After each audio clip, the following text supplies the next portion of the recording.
kind of just to get kind of so you can kind of if you have to share it with someone, other people, they'll kind of have an idea, what we talked about. So thank you also.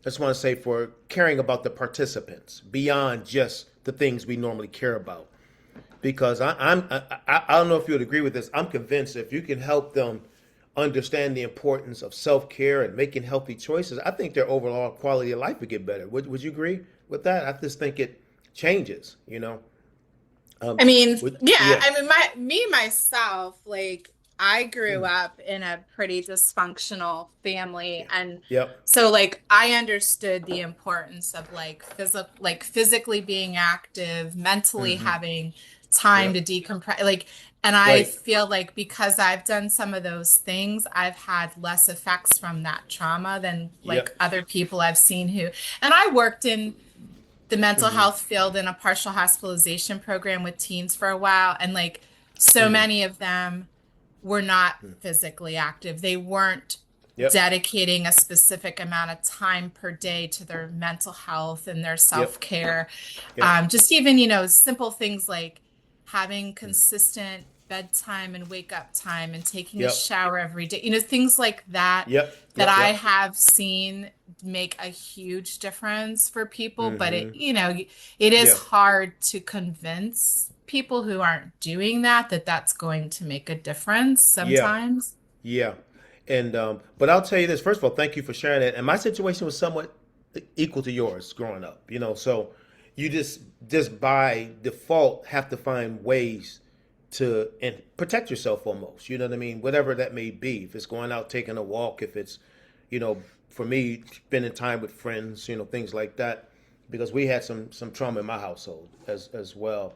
And then but as an adult, we have trauma that comes from so many things. Sometimes I tell people this may sound sort of strange, and I don't want to downplay our responsibilities, but sometimes being a parent can be traumatic because you have all the responsibilities. You gotta make sure you have this, make sure you have that, make sure you go here, make sure and like you're just juggling 500 balls, and if you're not careful, you find yourself kind of a little off centered, because of all of the different things that you have to take care of. So I look at self care, Chrissy, and I say it's strategic. And I'm really trying to beat the drum with this. It's much, like you said, some people are on board, some aren't, but the ones who have gotten on board are benefiting. They are seeing. We did a work with some group out in Colorado, and it was almost like an 8 month self care initiative that we call what we call our self care DNA. And I tell you, I just watched the people from month to month, everything start changing. Like there were people that were in the virtual meeting because they had work and assignments and things like that. That the first meeting, it's almost like they didn't exist. They were on the call, no comments, no nothing. But by month 2 and 3, they were engaged, they were involved, they were saying thank you, and I was thanking them. I said, "Shoot, you're doing the work. I'm just providing the information." But what's key is they had a consistent model. Like I have this saying that I use a lot. It comes from the book Atomic Habits, and by James Clear, which is one of my favorite Oh, books. it's my Yeah. favorite. Yes, I have built quite a few stacking habits, and Oh yeah, yeah. I love that book. It's my favorite. But he has so many quotes in there. But one quote he has that I've just been doing my best because to get people to understand is he says, you don't rise to the level of your goals, you fall to the level of your systems. And so part of what we're trying to do with the self care DNA is to motivate people around systems. Like for instance, you know, I work out every day. I'm not saying that to brag or anything. It's no big deal, and I have a pretty intense regimen. But I don't need an alarm clock anymore. I don't even need a timer. I'm so wired to do this because I've done it for so many years. Otherwise, so when I first started out, I needed all those things. But now, because it's a part of my system, guess what? I don't think about it anymore. And so what we want to do is get people to where it's almost like they have this conscious awareness of self care. Our goal is where it becomes unconscious. Does that make sense? You know what I mean? Where it's just on autopilot. you know, there's Well, so things. it's interesting you brought this, like the atomic habits up, because I Yep. did a session at Pace where Yes. I talked about my marathon training and how I had read Yep. Atomic Habits and I had stacked habits, and how Yep. it wasn't until I was like done that I realized I actually had built a system, and Bingo. it was Mm. right. And Mm. we what we did is anybody that came to that session, if they wanted a copy of Atomic Habits, like we Mm. paid for and sent them a copy.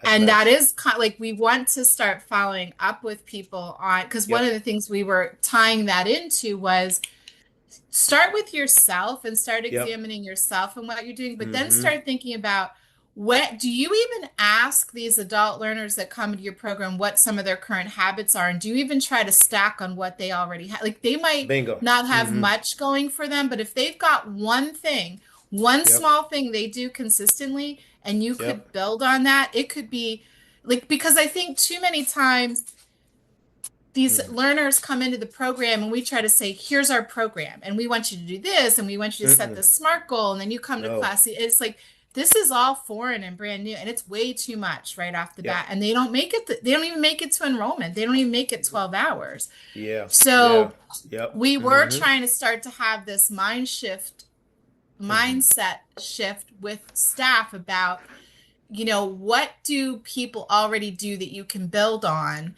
Mm-hmm. Um, but we wanted them to start thinking about it for themselves first. Like again, Bingo. it's like you Bingo. can't really help Yep. other people unless this really sticks for you and you have like that aha moment. So Mm-hmm. everything you're saying is like, yes, we are Yeah. totally seeing that as a I need. I love that, and I love it. And it shares a lot about how you think about the people. Not just the clients that walk through the door, but even the people who are serving the clients. And I'll tell you, in my space, that's huge, because that's what it all starts. Like when I ran our programs, we were under the Workforce Investment Act, and we were funded through the Delaware Department of Labor, with an indirect connection to the U.S. Department of Labor. And we had an adult program and a youth program. And so one thing I shared with my staff from day one, these individuals walking through the door don't necessarily care that we have funding from the state of Delaware. It's not like, oh, I'm excited to be here. I heard you had funding from Delaware. That's just not what they're going to do. I said it's really the relationships we build, that lead to trust, because that's ultimately the goal. And then that trust opens up the door for us to share things with them to do that maybe they feel uncomfortable with, but they trust us and they'd be willing to give it a try. But when there's no trust, then you're saying things, it's like, well, whatever you're saying, I'm just, doing what I'm doing out of obligation, not necessarily because I'm owning it myself. So, we had some you've heard my story. We had very successful rates with our youth and our adults in that program. And what I'm going to share with you right now is something we shared with them back then too.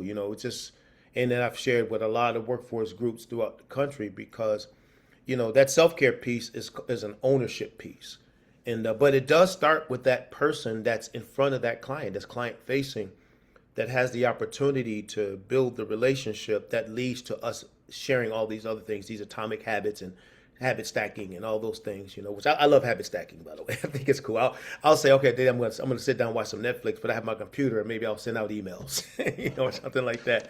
It's like I'm doing it. I love all the topics that he discussed in that book. But I just want to share this with you. This is, since we're talking about self-care, keep in mind, Chrissy, what I'm going to share with you is just a foundation. Like, if you decide and your organization decide we want to move forward and do some things, we can customize this significantly. But it's just an idea that I want to share, because I love self-care. I've written a book, The Self-Care Movement.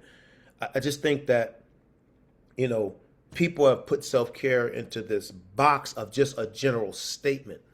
And what we're saying is that self-care is not just this fancy word. It's a DNA. It's a mindset. It's a paradigm. And so the more we can get people to embrace that, I think the better off we will be. So let me, if I can do this technology to work right. A second here. All right, let me see. All right, almost there. This won't take long because we don't want to take too much of your time. So I just want to kind of share some of this. Can you see that? I You see see it. it? We're good. Okay. Yeah. Okay. Good. Good. So what we talk about is building a self-care DNA. Now I have to question you about this. From your perspective, when you think of DNA, what do you think of? Like, what's the first thing that comes to mind?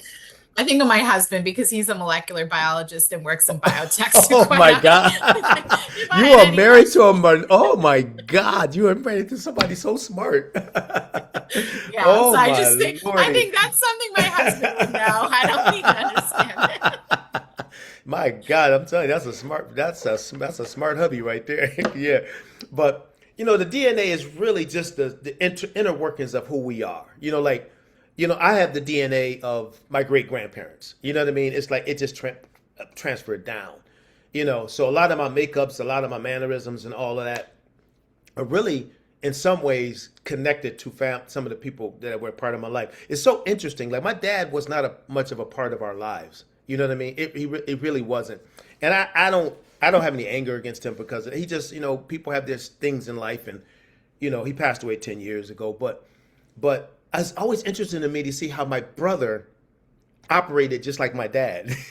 you know and I'm thinking, like, he's not even around here, but my brother, when you see my brother and you see my dad, it's almost like the same person, the way they communicate, the way that they did things.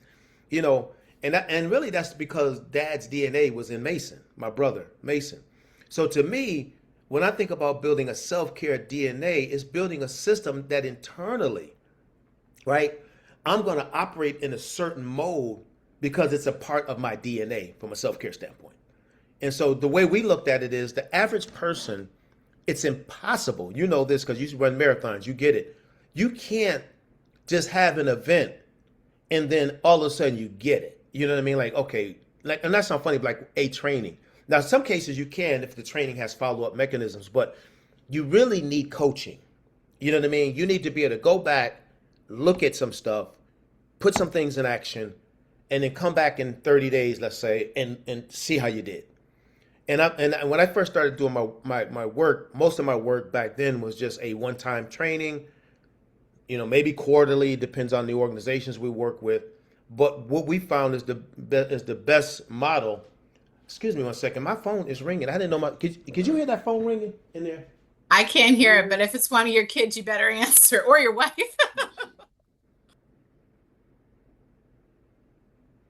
Hello? Are you still there? I think I lost you. Just one second.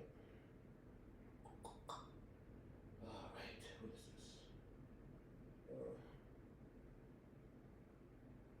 Okay. I think I lost you. Did I lose you? Did I lose you? Hello? Oh boy. What happened here? I'm still Hello. here. Oh I'm wow. here. Yeah, it was weird. Like I couldn't hear you. And what happened was my phone started ringing, and I forgot these noise canceling ear headphones I have on. It's connected to the phone too. So it's on my computer and my phone. I'm sorry. Sorry about that. So I appreciate your patience. So let's just take a look at some of this. What I looked at was, hey, I took a look at what your organization, and I said, okay, what are they focusing on? And obviously there's something with adult learners, and these things right here, Chrissy, are not things. They're not just limited to being an adult learner. This is just life in general. The stress and mental fatigue, family responsibilities, financial pressure, low confidence. So when I work with the workforce groups and I'm working with the frontline staff, I always tell them this is what's walking in your door. This is what you're seeing. And you don't see it because they're not going to sit up here and say I have stress and mental fatigue or family responsibilities or financial pressure or low confidence. They're going to sit in front of you, and many times you're gonna just see the byproduct of that in the way that they communicate, their mannerisms, things like that. Some gonna come in motivated, some gonna come in that really don't want to be there. All right. So with the self care DNA, we're looking at, okay, how do we help these people become healthier, more resilient, and more committed to achieving their goals? You know what I mean? Be it emotionally, be it physically, be it mentally, all those different things. So when we're customizing these initiatives, that's kind of what we're looking at. And here's another thing. This is when you think about why it matters in adult learning. Again, we know all these different things that are over here. So people don't fail because they lack ability. Research consistently shows that most adult learners who disengage or drop out do so because not because the mirror's too hard, but because life gets in the way. Would you agree with that? I think that's what happens. Like, I don't think that they intentionally not want to move forward. I think that sometimes life jumps in and consumes them. Would you Oh, see that? yeah, Yeah, absolutely. I mean, we hear that, and we also try to emphasize that to our teachers. Like, yeah, when you have students leaving, please don't see yeah. that as like you're not a good teacher or they don't Nope. like what you're doing. And there's also another piece that comes up. We do have some people that come in and they don't realize that adult learning is different than K-12 and high school. So, Yes, like, they yes. dropped out in middle school and they think they have to come back in and learn like a middle schooler or a high schooler to get a high school diploma. And it's like, Right. no, your brain is different now and your Yep. life is more complicated. So Yep. learning isn't coming and sitting in a seat for 4 hours a day. Hmm. It's really, you've got to, like you said, balance everything that's going on and find Yep. these ways to see how you learn best. And like there's more customization to your learning as an adult. And so for some people, that's a struggle because they kind of get in Hmm. this mindset that I just need to come and sit in a seat. And if I put my time in, I'm going to get my diploma. And that's not Right. adult learning. Yeah, I agree. So that's a wise way to look at it. You've heard. I've shared my story. I think I shared it on the meeting. About my mother.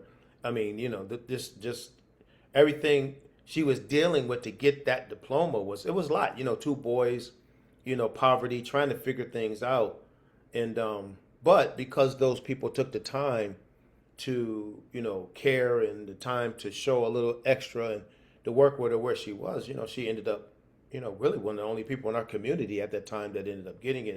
And I always tell people that's why I'm sitting here with you today. If she would not have made that decision, I don't know if I'll be here. Because I had that roadmap. You know what I mean? I had the blueprint because of the way she did her life. So yeah, so this is just the thing. We want them mentally, emotionally, and physically engaged throughout their learning journey. And so I always look at self care. I have these little statements that I mentioned, but it's not a luxury; it's a necessity. It really is. I think it. I don't know how anybody can actually function if they don't understand what we're talking about now. But maybe I'm biased, but I've seen the success. So we have what's called the 3A framework. And so when we do our training and coaching, we understand these three things have to be in play. And typically, not just with self care, this is part of the DNA, but you know, we got to get people in this because, like you said, sometimes like people don't feel like they're not motivated, don't want to be motivated. You got to connect with them to want them to be motivated. And I think I've done a pretty good job of that in my career. That's why I think my workshops are a success. When at PWDA, I'm always in the top one or two presenters every year. NARDIP, the same thing, because I understand this model right here. One is obviously awareness, understand your life and in the world, then action, apply practical daily self-care strategies, and then accountability. Maintain consistency with the systems and support.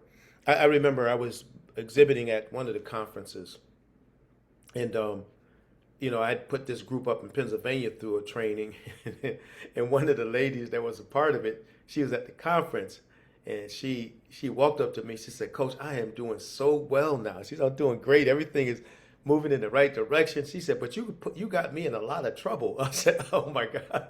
I said, "How did I get you in trouble? What did I do? How did I get you in trouble?" She said, you talked about your bedroom, all the rooms need to be what they're function designed to do. So you said the bedroom should be the bedroom, the living room should be the living room. Like the TV should be in the living room, and that's where you watch TV, things like that. And the kitchen should be the kitchen. She said, so I went home and I took the television out my bedroom. And she said, my husband didn't like that. I said, whoa, girl, put your TV back in that bedroom. I don't want you to have problems with your husband. She said, no, I'm just kidding. He's okay with it. But, the fact that she was willing to make that decision, I didn't tell him to do that. I just said, you really, when you go to bed, you need to go to sleep. That's what it's really for. That this woman would actually go back and actually take action on it is huge. So, and I hear stuff like that all the time when I run into people that we've trained over the years. So, the awareness, action, and accountability is really what we call the 3A framework of self-care DNA. Just want to point that out to you. And so the way we do it, with this is we look at each of these individually, And we say awareness is helping participants understand their whole life. We look at emotional intelligence, mindset, wellness, stress management, purpose, health, relationship, financial and physical wellness, time management, resilience, And so monthly virtual exercise, we have a video, but that's more of a like a coaching session. I put that in there because I want us to know that I want to ask you about this, because what I would propose is something monthly, and it could either be a video that's self-paced, or it would be a one like a training and coaching that people will be allowed to go into, or we can train, record, and people have access to it. So from your perspective, what do you think would be best? I want to mention, actually, I want to ask you that question. So I If you would, do think that our adult education practitioners and student support coordinators, they really like having the interaction. The okay, problem is finding a day and time that works. And yes, so we've done things where we record, but then they don't really go back and do the yeah, recording. yeah, yeah. So it's Mm, almost like I okay, wonder if this structure is you watch a recording when you can, and this is when we're going, almost like a flipped classroom kind of yeah, concept, so yeah, that yeah, yeah. everybody's expected to watch Mm, something, and right. hopefully you can come join in a conversation because like that Mm, might be better. But we also probably need to mm, survey them again this year and kind of see what, is there a day and time? So like I'll give an example. We did a mental health first aid training mm, with Penn State provides it. It's like a certified person has to do it. right. And it had to be like two trainings, and then they had to have a third like follow-up debrief stuff. And it was like so difficult because we had to have 20 people to do it. So finding a day and a time and the right time of year that 20 people could do it. So we did do it, but then we wanted to offer it again, like for people that didn't get in the first time. And like we absolutely could not find, like it worked Mm, that first time, but yeah. didn't work after that. So we may have to, like I said, do a little bit of a field survey to get a Yep. sense, like, is there a day and time that might work to do something Yep. with a group of people? And the Okay. other thing I'll mention too is are you familiar with what IELCE grants are? I've heard of them, but not totally Okay. familiar with it. No. So it's working with English language learners that want to improve their civics and their English skills. And so in the way that WEO is written, you have to include integrated education and training as an option. They don't have to do it, but a lot that go through IELC go into Mm, IET. right. So we had just had a competition in Pennsylvania, and it hasn't been announced yet who got the contracts, but my Right. understanding is we're going to have more new programs. And one of the things with IELCE and IET is there's more intensity. So you're trying to help people get into the workforce faster, so they have to come more hours a week. Right. In some cases it's 5 days a week. It's a Mm-hmm. different version of adult ed than people, typically were used to. So Right. I do wonder, once we know who got those contracts, the state has been talking to me about doing, like possibly giving us some extra money to do more concentrated PD Okay. with these people. Yes. These Mm, might be the group of people that actually need this too, because like they've got to make sure those learners can do the intensity. So like you're yeah. saying, in general adult ed, if you can't handle the intensity, you're not going to be able to handle this Right. intensity. Right. So I do wonder, once we know that group, if they wouldn't be a starting point. That could It's be. a Yeah. smaller group that we might be able Mm, to say, okay, this day and time, and the division might push them a little bit more that they have to do it. So again, yeah. I still Mm-hmm. don't know which programs it is. I still don't know what our funder's Right. going to do, but like Right. that is something that could, Okay. potentially work out. Okay. Okay. Now, would that be the individuals who work with the clients, or would it be clients Yeah. themselves? Okay, No, that's it me. would be the Yeah. individual. Well, Okay. Mm-hmm. yeah, Mm-hmm. because I mean, I'm not saying we couldn't have, like, with the way our Mm, grant is, could we do right. something with adult learners? Absolutely. Yeah. The feasibility of that, being that Mm-hmm. we work across the whole entire Yep. Commonwealth, and Yep. Mm-hmm. it would just be so complicated to do that directly with adult learners. So it would have to Right. be the staff. Plus, the other thing is, as part of their Mm-hmm. grant requirements, they have to do a certain amount of hours as staff for PD. So like this kind of Mm-hmm. stuff, like they're Yeah. gonna do it because they need Yeah. of the hours. So Yeah. You know one thing I just want to add to the equation, and this may sound weird, so hear me out because I don't want to sound like I'm a sage on the stage, but I'm sort of an X factor. And what I mean by that, I'm doing an institute for this organization called AFOP, the Association of Farmer Opportunity Programs. And they have just like, you're not structured, I don't think you're structured with members. You guys don't have members, correct? They're just people that you kind of oversee in your program. Are they actual members? I mean, we have our PACE association, which is our adult education Yeah. association with members, Right. but like what I do with my grant, no, we don't. Okay. Okay. So this group are different organizations throughout the country that are members of AFOP, and I'll send you this link so you can see how we do it. But what it is, it's a monthly training and mastery assignment. And so what they do is every month we have a particular topic for case management people, and then a separate track for leadership. And so I'm actually doing 1 hour and 15-minute trainings per month. But what I'm finding is, Chrissy, I'm telling you, laying the foundation is key because what they do, and I think it's smart, is we do an upfront, like a virtual event, and we invite people in. And then from there, they see, and when I put my spin on things and the way that I do, they said on like every year they would have about 50 or 60 people sign up, Chrissy. Last year they had 250. 250 people signed up. And they said, that's you, coach. They saw what you were going to do and they said, we want to be a part of it. So I think in some ways I could be a secret weapon, if that makes sense. Because to me, once I get people on a call and they can feel, not just hear, but feel what we're communicating, they will definitely want to participate. And every month the people show up. This is nothing they found that was interesting in their. They looked at how the program. They've been doing this program for like 15 years. They said this is the first year 80% or more of the people are showing up for every workshop. So I think that's where the little bit of motivation that I like. I try to always make it seem like it's not just motivation, but in this case, where motivation was kind of like the selling point to the bigger picture. Does that make sense? I don't make sure I'm losing you on this, but does No, that that make? makes sense. Mhm. Yeah. Yeah, yeah, yeah, yeah. So I think that's something we can, so as we look at possibly doing this, we can talk about what that would look like. I'd be more than willing, to do an event just to introduce to people what we're doing, and I think once they see it, then they'll. So, so let me get through this. I'm just gonna go through the action. So we want to obviously we have the awareness, then we want action. Mindset practices, stress management, building healthy routines, and relationship and communication. So these are just things that we want them to do. We want them to take small daily actions, practice consistently over time, so that produces life-changing results. That goes back to atomic habits. You know what I mean? That model.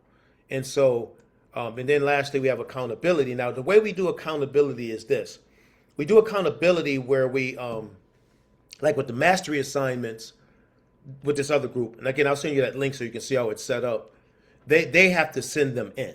Now, I'm gonna tell you this. This was funny because I was the first one to introduce the idea. Well, I come up with the idea of mastery assignments because to me, I said if we're going to train, you need to master. Like, it's no sense in me doing these every month and you're not getting these skills and using them. So they have 2 or 3 things that they need to do that they come back next month and report out on. But another part of it is too. Now, this is totally optional. We try to create what's called pods. And a pod would be 3 or 4 people that are willing between sessions just to get together and brainstorm what they've learned. That the ones who do the pods seem to be more effective than the ones who don't. Now, the ones who don't do well because they have their mastery assignment. But the ones who have the pods, they're pushing it. You know what I mean? They're holding each other accountable. And so what we say is let's get together. It can be virtual once a month for like 35, 45 minutes. Each person reports out and asks for advice. So that's another way of accountability. So So How that's do you guys decide who's in the pods? well, when we first start out, we kind of just, we bring it up as a possibility. And what we found is like some of the people work for the same organization, so it's easier. But then Okay. some of them have connected because they're interconnected through us. They reached, they just reached out to other people that were within the group and asked them, and they create their own pods. So they create we don't typically create the pods for them. We can, you know what I mean? But what we want to be careful of, we don't want to create something and it's not a good mix. You know what I mean? You get these people Well, together. and there's there's Yeah. there's something to be said about giving some ownership to the participants and the Yeah, learners absolutely. too. So yeah. Absolutely. Absolutely. Yep. Yep. And Yeah, so we definitely have programs where they're smaller and they don't really have other staff to connect with. So I think they would really like that yeah. opportunity Yeah. for sure. Yep. And we'll put it out there and just, see what they say, and if they need help, we can help them. But I think I tell you, if you kind of catch what I'm sharing, it's all about having a system. It goes back to what we talked about in the beginning. And I tell you, it's a beautiful system. Like this group I'm working with, this AFA, I'm proud of this group. I talk about them everywhere I go because they're getting it. Like their managers are saying, I've never seen my staff operate like this before. And I said, because what you've done is you've gone from just giving them a little taste of something to a full blown meal, a menu where they can literally work with this and eat, do this on a consistent basis. And that's the key is just consistency over time. So that's why we do a framework versus just a, one time energetic type thing, which we do that too. But, this seems to work. So it works because you have greater confidence, improved emotional resilience, higher sustained motivation. I get messages and emails. I can even send you over some of the statements that people have said with how not just their work has changed, their life has changed, everything has changed. And all these other things. And then organizations, participant engagement rates, greater program completion. I'm tying it into it's not just the client. I think the organization, like I'm sharing with you how with ATI, it's called the Agricultural Training Institute, the organization is benefiting from the people that we're serving. So so it's mutual benefit. It's not just one. So the way we're looking at is live virtual sessions, like some reflection, something like we always say use a journal, and you can get that for $2 at Walgreens, and use a journal because training modules end up in the trash can. We're going to train you. We're going to have you write things in your journal, and you will reflect on that. Accountability activities, practical challenges, then downloadable resources. I'll be sending out resources all the time that I think would be, not all the time, because I don't want to overwhelm them to get their inbox, but that I think that would be helpful. So, and so that's the thing. So, better learners, stronger employees, healthy families, empowered citizens. That's kind of what we hope with this. And I hope that this makes sense to you. I mean, it really is. And so, we want to support well-being in between sessions, understand barriers to completion, complementing your existing programs, and defining success together. And so that's what it's all about, Chrissy. I'll close this out and just wanted to share that with you. Like I said, I didn't want to go into a full-blown presentation, but I did Yeah, want like to I talk. said, Pete, we got great feedback from the session we did do with you. Okay. Obviously with people that have gone to some of your other things at conferences. Yep. We also, as a project, like I said, we've valued sometimes just bringing in different people because, they get kind of tired or from hearing from us all. It's, just Yeah. spices things Yeah. up a little bit. Mm. Yep. And like I said, there was definitely interest in the habit stacking and just Yep. looking at things in some different angles. So Yep. really just, work the only hold back at this point in pursuing something like this is just waiting to hear from our division on, what our additional funding could look like and what the Okay. new programs are going to be. And so Okay. like, because the other thing too is in August, our project was like we have a adult ed kickoff every year and it changes what they focus on. But like this year, they want to focus on workforce and they definitely putting time and effort into that. So like I don't think we're gonna have an issue. Like if I say this is what we want to do and this is how we want to spend money, like I don't think they're gonna say no. I just don't know what that amount Yeah. looks like. I don't know what that Sure. time commitment looks like for some of these programs. But I know, we've talked to you Mhm. before and you're very good about customizing things and Absolutely. stuff. So Absolutely. I think we can Hmm. find something that's gonna work. In a perfect world, would I love like a kickoff event with a like webinar and then them doing some recordings and then coming back and doing pods and like being all year? Yes, I would love that. Is that probably going to happen? No, because just the structure of how things are in Pennsylvania and with because the other thing, I don't know how things were in Delaware, but in Pennsylvania, our Title II providers all come from different entities. So some are under a community college structure, some are a nonprofit, some are Hmm. an intermediate unit. So that also brings its own set of challenges. And like I said, we've got some Yep. operating in, Philadelphia and Pittsburgh, but then we've got others in, Elk County with the elk. Yeah. Yeah, I get it. So, Yeah, I get it. Yep. Hmm. Yeah. yeah. So Yeah. we do, and Yep. it's just very diverse. That's why I kind of too like the whole pod concept and being able to give them opportunities to like process things in smaller groups. Yeah. Because that was Yeah. something we even talked about. Yep. Again, it just becomes so difficult to find days and times that they can do that. But Hmm. Yeah. hopefully Yeah. we can, like I said, survey the field and get a sense of I will say sometimes Fridays work because not a lot of people do classes on Fridays, but then Yeah. we still have a lot of programs where they use part-time staff, so then their staff doesn't work on Fridays. So Gotcha. I get it. yeah, Yep. yeah. Yeah. So Yeah, I yeah, think so I it's think gonna be one of the tricky. pluses to this is too. We're not looking like for this. We're not looking like. I think what makes it work for ATI because they're busy too. These folks are all over the country. They have these farmer programs.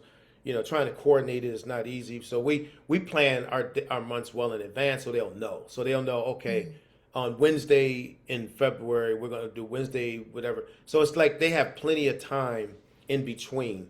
And they know it out. So we don't plan it month to month. They know for the next 6 months, this is the time, this is the thing. Now, what we do is we did set up a place on my website for people who cannot attend. They can watch the video and they can still do the mastery assignment. You know what I mean? Now, for them, they get a certificate, but they still have to attend a certain amount of classes. But that's acceptable because again, in this industry, like across the board, everybody's schedule is different. People have different responsibilities, things. So we work with them, and as a result, I believe they work with us as well. But Chrissy, we can customize this to whatever your needs may be. What I'd like to do is just send you just a concept paper, no cost, no nothing, just something to look at, and then, like I said, we can, as time gets closer, and you can look at where your funding sources, what they're saying, then we can reconnect and look at possibilities. But I would love to work with you. I think this is such a Yeah. need. This is such a And need. timing Yeah. wise on my end, I would Mm, say by like late August, we will have a mm. very clear understanding of who has Okay. what funding, what we're allowed or not allowed to do with that funding. Okay. And the other thing too that, was coming to mind for me was just like how our program year ebbs and flows. Um, when you get between Thanksgiving and Christmas, Mm-hmm. we struggle like keeping the adult learners engaged and they come back after Christmas and there's less. So, Mm-hmm. um, Yep. on one hand, we try to do as much as we can before Thanksgiving because Yeah. staff gets a little overwhelmed in supporting learners at that point. Mm-hmm. But I also know that sometimes because programming cuts back a little bit, some of them are willing to do PD and have, that. So again, I think something I need to do before we talk again is definitely do a survey to the field and get a real handle on what are people's program years looking like, what are their like, their staffing hours, their PD, like where is their real availability because Yeah. that will help us customize it. Like it's not going to help you and I to make something up and hope they can make it work. Like we Yep. do have to have a realistic act. Like do you Mm. if you tell us that most of you have like 5 hours max, that's all you can do. Okay, let's see what we can do with 5 hours. Like it's Yeah. not Yeah. Yeah. much, Yeah. Yeah. Yeah. but I'd Mm-hmm. rather do something over nothing. Like I Yep. said, in a Yep. perfect world, I would like it to be this, but I think we need to know what they really can do, Oh, that makes all the because sense in the world. Yeah, it makes sense. That's it. so Okay. yeah, so So I'll so so we'll get a survey out to just get a sense for the people we work with, what we're looking mm, at. I'll be able to hear back from our division. So if you want to, like, we can schedule a meeting in late August, or if okay. you just want to put something Mm-hmm. on your calendar to email me in August and touch Well, base, whatever. I have time right now if you want to look. We can just Okay. kind of set it Yeah. up. And just let's go ahead and look at the calendars and see what we got. That way we can Yeah, just because make the sure. week of August 23rd is pretty open for me. August 23rd. Let me pull it up real quick. My calendar, my is moving slow. um, all right. August the 31st. All right. Let me go over to August. We're still in July. We don't want July. We want August. August the 23rd is open. You said? Well, Yeah, it's that pretty whole open. week is, yeah, that Yeah, whole week's pretty open for me. I'm open that time as well. You want to shoot for Okay. that Monday? That Monday? Or you want to Yeah, go because into that, yeah, the 24th, you want to do 10 o'clock again? 10 o'clock again? It is. I'll send a link out immediately so Okay. that way you'll have it. Yep, Sounds you'll have good. it. All right. Thank you so Can you much, do me Christian. a favor too? Mm. When you send that, will I be able to forward it to my other staff? Oh, you mean as far as the actual Meeting yeah, invite. the meeting invite. You can forward it. Yep, Okay. yep, Because I might yep. have Alexis and Loretta be in on that meeting. Oh, okay, cool. And that's Yeah. at 10 o'clock, right? 10 o'clock on the 10. 24th of Okay. August. Yeah. All right, good. Okay. Sounds I'll good. put in and I'll send that in a few minutes. Thank you so much, Chrissy. Okay. I Thanks. appreciate it. Yep. Have a Yep. good day. Bye. Yeah, you too. Bye bye now.